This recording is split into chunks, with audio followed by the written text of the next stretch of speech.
Et avec nous, pour aller plus loin, une invitée, Karima Lazali. Bonsoir. Bonsoir. Soyez la bienvenue sur TV5 Monde. Vous êtes psychanalyste, psychologue clinicienne. Vous êtes l'auteur du livre Trauma colonial, édition La Découverte, une enquête sur les effets psychiques et politiques contemporains de l'oppression coloniale française en Algérie. Avec nous également notre éditorialiste, Slimane Zeguidour. Commençons par cette conférence de presse. Jean-Luc Eguezier le disait, Slimane, plutôt rare dans l'histoire de l'Algérie. En général, d'ailleurs, les interviews, les entrevues, elles sont plutôt accordées à la presse étrangère. On l'a encore vu avec nos confrères de RFI, pas plus tard qu'hier. Que retenir de ce discours? D'abord de l'exercice. Je veux dire, depuis l'indépendance, en 62, on peut compter sur les doigts d'une main une confrontation directe entre des représentants du pouvoir algérien et de la presse locale. Comme vous le disiez, ils sont beaucoup plus enclins à accorder plus facilement des entretiens à des journalistes étrangers qu'à des journalistes et à leurs propres journalistes. Maintenant, ce qui est symptomatique, et je dirais presque pathétique, dans cette conférence de presse, c'est qu'on a vu le nouveau Premier ministre répéter à plusieurs reprises qu'il a compris le message de la rue, qu'il a bien reçu toutes les demandes de cette rue. Et en vertu de quoi, il réagit en disant « Nous sommes prêts à faire toutes les réformes ». Et c'est cela le malentendu, car en fait, il est de bonne foi quand il dit qu'il a entendu. Mais en fait, il n'a rien entendu, parce que la rue ne dit pas « Faites-nous des réformes, modernisez l'État ».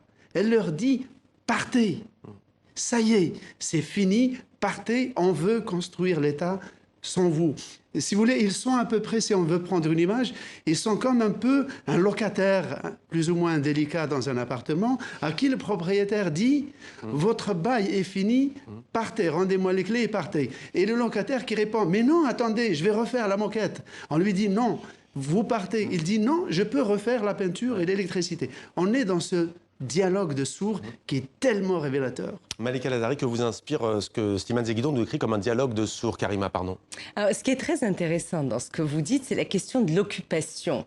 C'est-à-dire qu'on a l'impression comme ça qu'il y a une vacance du pouvoir politique en Algérie, qui serait représentée par un chef d'État malade, fantomatique, etc.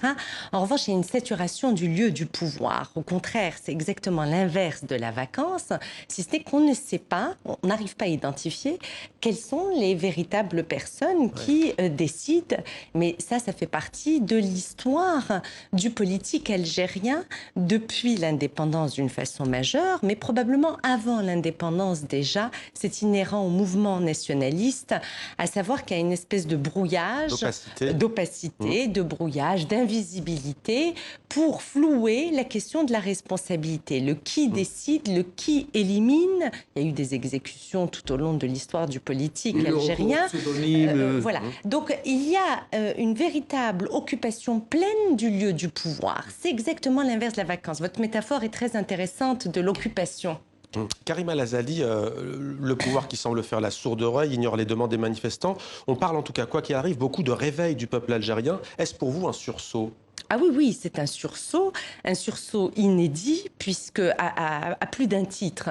D'abord, la citoyenneté n'est pas un discours, c'est une citoyenneté en acte pour une population qui en permanence a été privée de citoyenneté. C'est quand même fabuleux. Les individus s'arrachent par des actes leur citoyenneté. Alors, je trouve que ça, c'est... Ça veut dire qu'ils ont été déresponsabilités par un pouvoir néocolonial qui, du coup, aujourd'hui, se retrouve face à des citoyens qui disent on va se responsabiliser. Exactement. Et qui montre au pouvoir politique, qui donne au pouvoir politique une leçon sur le vivre ensemble, qui a été très longtemps malmené en Algérie, sur le civisme, sur la pluralité. Tout ça dans un éclatement des frontières géographiques, sociales, linguistiques.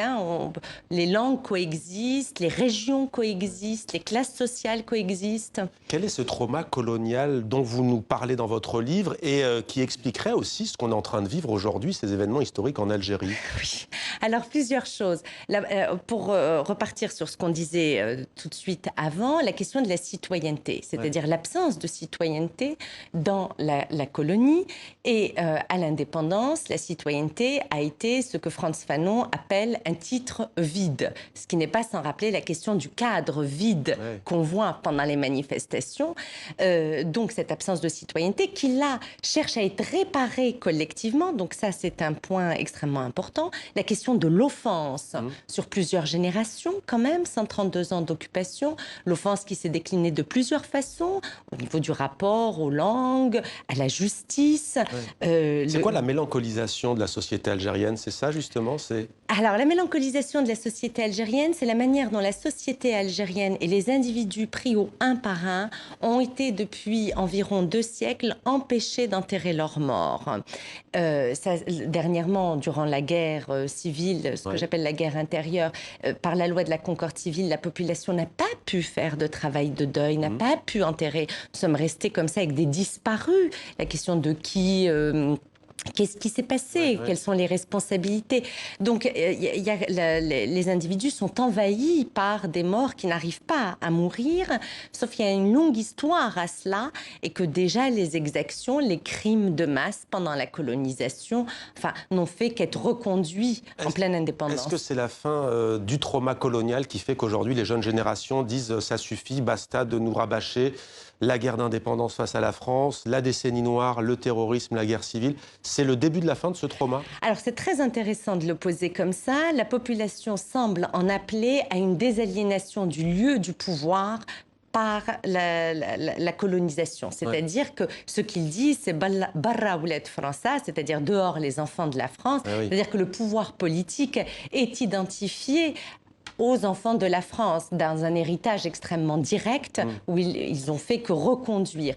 Donc c'est ce que la population, c'est ce à quoi la population appelle, c'est-à-dire à un travail de désaliénation, d'où la coexistence extraordinaire de ces langues, d'où ce sentiment de citoyenneté. Il y a en effet, le temps serait venu de faire de ce traumatisme quelque chose d'une création. Et d'où la relecture aussi impérative, on peut le dire, de Frantz Fanon, notamment sur la décolonisation des esprits. Merci beaucoup d'avoir été avec nous, Camira Karamia.